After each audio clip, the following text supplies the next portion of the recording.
speaker, last but not least, is our very own Gabe Hoogers.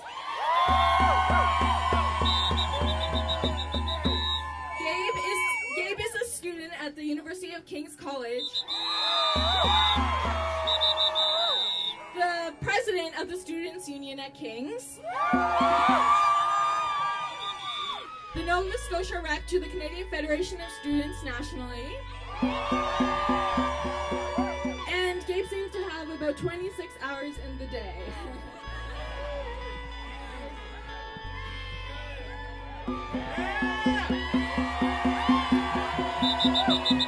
Hey everyone! So I'm gonna do a quick poll. How many of you were at the thing we had a year ago tomorrow? It was like the March of the Blizzard. Sweet. Good to see so many of you returning. So on February 2nd last year, students in Nova Scotia took to the streets en masse through a blizzard. We demanded, and we still demand, that the Nova Scotia government reverse its decision to prioritize budget cutting over students, and that the government invest in the province's future, in the jobs and the citizenship of Nova Scotia. In short, students participated in the historic moment with the simple call: government, live up to your promises, reduce student fees, drop debt.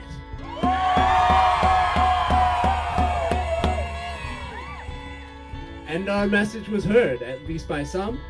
The public responded to our calls, and the government was pressured into adding an extra seat, an extra student representative to negotiate the Memorandum of Understanding. Yeah?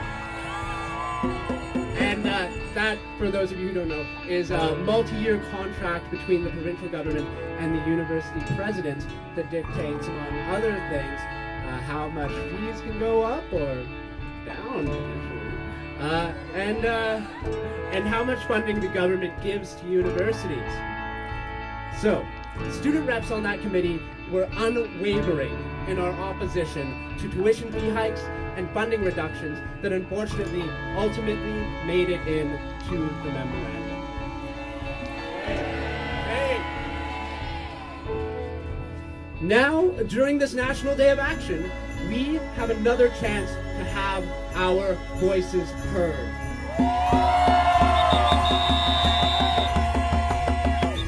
This time, our stage is Canada, and we're taking it over.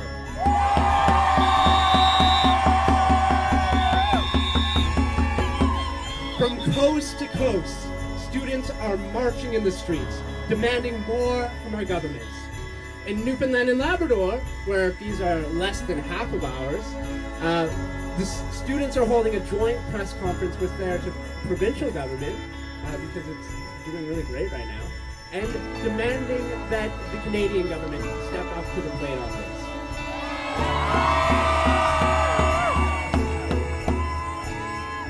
In Nova Scotia, unfortunately, our message is a little bit different.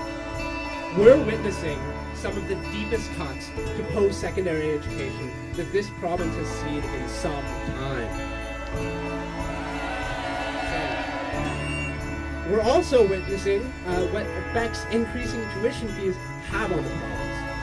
High school students leaving to study in Newfoundland, of course, mortgage-sized student debts, and overwhelming student poverty. And none of that even includes the many who are never afforded the chance to attend university in our province.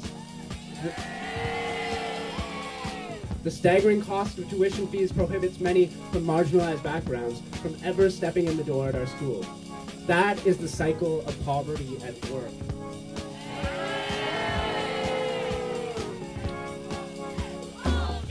Bullshit! Bullshit! Bullshit! Bullshit! Bullshit! Bullshit! Bullshit! Bullshit! Bullshit! Yeah. But seeing you all here today shows that we have a historic opportunity to change all of that. Today, we can see the power of numbers at work.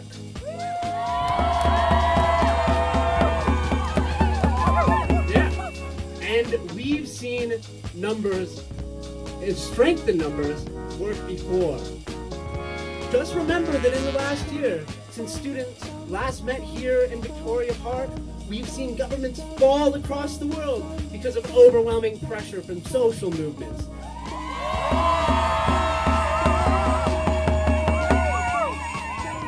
We've also seen a shift in the debate over inequality as Occupy Wall Street spread across North America and Europe.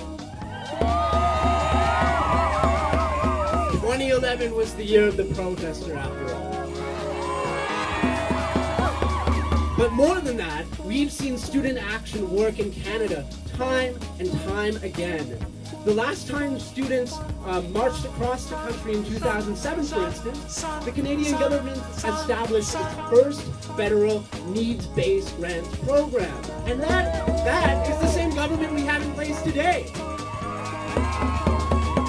Then in 2008, the Nova Scotia government, the former government, restored a long-gone needs-based grants program on top of the tuition fee freeze that was there at the time. Believe me when I tell you that we are being heard today, and not just by the general public, but by the powers that be. In Nova Scotia, they don't have too long until they face another election. And students marching through the streets, angry and demanding change, isn't exactly good for their image.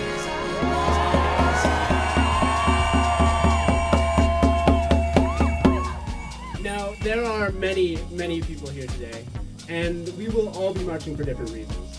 But all of that can be expressed in a vision for post-secondary education. We know that our Nova Scotia, the one that we want to see, is one that has pride in its university system. It's one that recognizes the economic importance of an adequately funded system, but also the inherent good in educating people. It's one that acknowledges the immense importance of university faculty, staff, and students in enriching our cities, our towns, our communities across the country.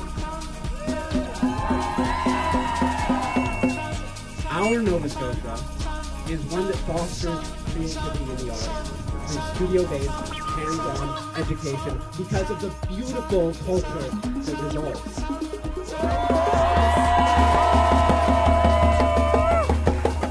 Our Nova Scotia is not one that impoverishes students for decades, but one that enables us to learn, to grow, to give back to our communities. In Nova Scotia, education is a right.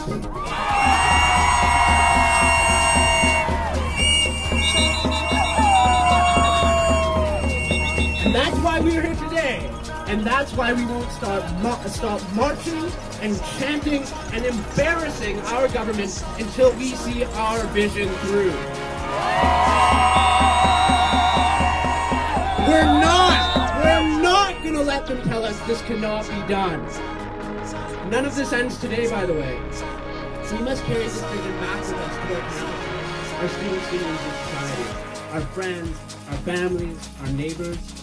Our message here today must reach the offices of MLAs, our university administrators, and echo through the chambers of our Board of Governors meetings.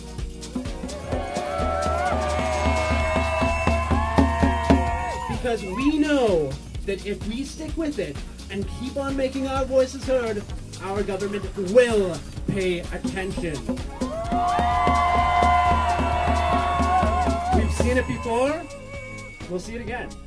A better university system is in reach for all of us. The students united will never be defeated! The students united will never be defeated!